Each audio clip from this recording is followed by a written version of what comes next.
Hello, my name is Hardik Parvana, and I will be presenting our work on feasible space monitoring for multiple control barrier functions with application to large-scale indoor environment. In this work, we considered a controller subjected to multiple CBF constraints, specifically the following CQB controller, in which we want to find control input closest to a reference, subject to control input bounds, and n CBF constraints. In the presence of control apparent dynamics, each of these CBF constraints are also affine in the control input U, and therefore all the constraints can be written together in the form of a convex polytope. As an example, consider the green robot surrounded by 4 obstacles. In the control input space, the square represents the control input bounds, and corresponding to four obstacles and their respective 4 CBF constraints, we have these half spaces. The intersection of these half spaces with the control input bounds gives us this green area, which in this paper we call the feasible space. One of the main ideas we propose in this paper is to compute the area, or in general the volume of this green region, and compute its rate of change and use it to derive better safety critical controller. Here's an example of how the feasible space changes as the robot moves. Consider the single integrated robot whose objective is to navigate to the goal at top right. The control input bounds are given by plus minus 2 in the x and y velocities, and then we have another constraint corresponding to the CBF constraint for the obstacle.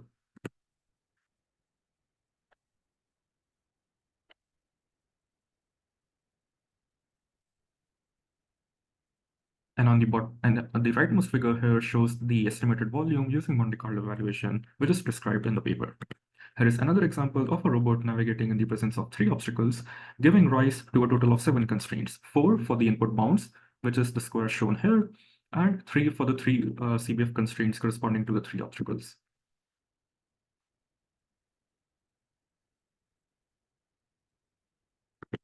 In the first case study in the simulation section, we illustrate a procedure to find valid feasible space control barrier function. Before proceeding further, consider again the same example where we have a robot surrounded by 4 obstacles. At the given state of the robot, if we go to the control input space, we can find the feasible space volume and the region shown in green here. Now in the state space, the set of all the states at which the green area is non-zero is given by the purple region here. And inside the purple region, the largest control invariant set is shown in yellow.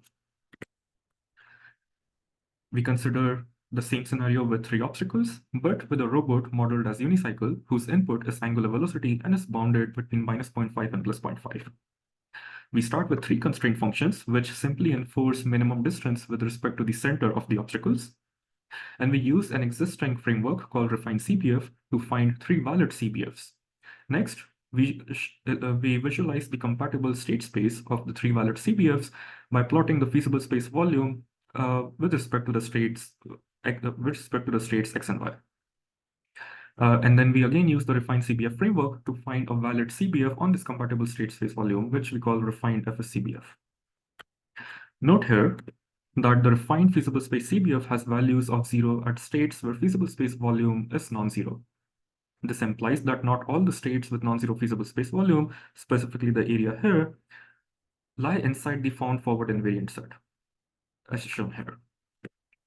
In the next 4 figures in our simulation section, we start directly with the constraint functions. We show the compatible space of these constraint functions and then use the refined CBF framework to find a valid feasible space CBF that enforces compatibility of these 3 CBFs, of the 3 constraint functions. In the second case study, we use a dynamic unicycle robot whose input is the linear acceleration and the angular velocity omega, and we use the following nominal controller. We illustrate the sensitivity of CBF-QP controller by changing the value of the gain kV in the subsequent simulations. For kV equal to 1.0, here is the result. This is the robot, and its objective is to navigate to the goal here. The orange circles are the humans that are moved using social force model, and the black circles are the prohibited regions that the robot should avoid.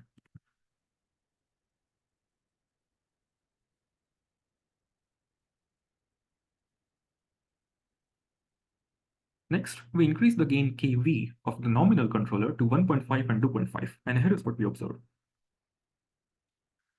The CBF-QP controller becomes infeasible, and in this case, it becomes infeasible even sooner.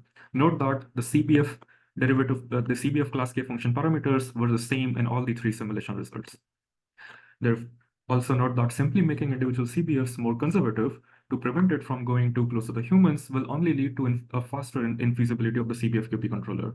Therefore, making individual CBFs more conservative is not always a good idea.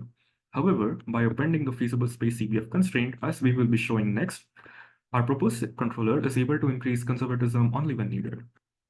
Here are the results with our proposed CBF controller for value of gains KV 1.5 and 2.5, for which the standard CBF QP controller became infeasible.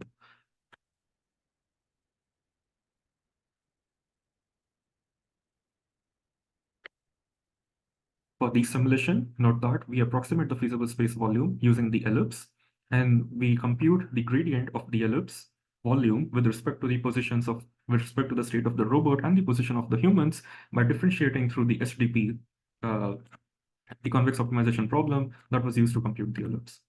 In the final case study, we implement our controllers on AWS hospital gazebo environment, where again the humans are moved using social force model, but this time they do not consider robot as a social agent. That is, the collision is made robot's sole responsibility.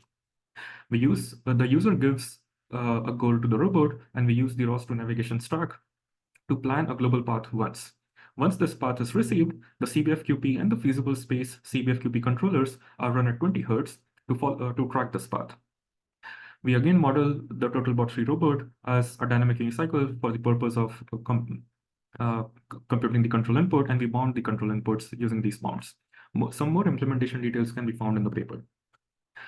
In our simulation results, in addition to the gazebo view, we also show the Arvis view, where the global path is shown by the green line, humans are shown in blue circles, the robot is shown in a green circle, and the obstacle avoidance with the walls is enforced by doing ray tracing and finding the closest obstacles to the robot on the wall along 12 different directions. These closest obstacles are shown in red squares. Here is a result with our proposed feasible space CBFQP controller.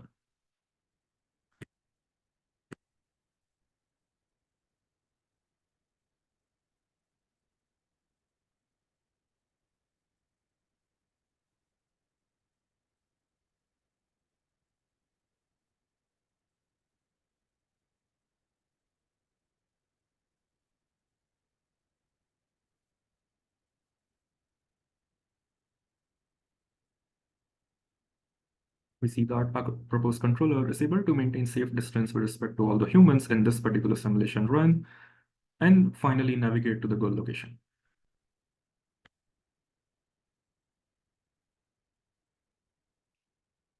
We also compare the proposed controller with the standard CBFQP controller. We see that in general, the standard CBFQP controller leads the robot very close to the humans, thereby violating the minimum distance constraint several times during a simulation run.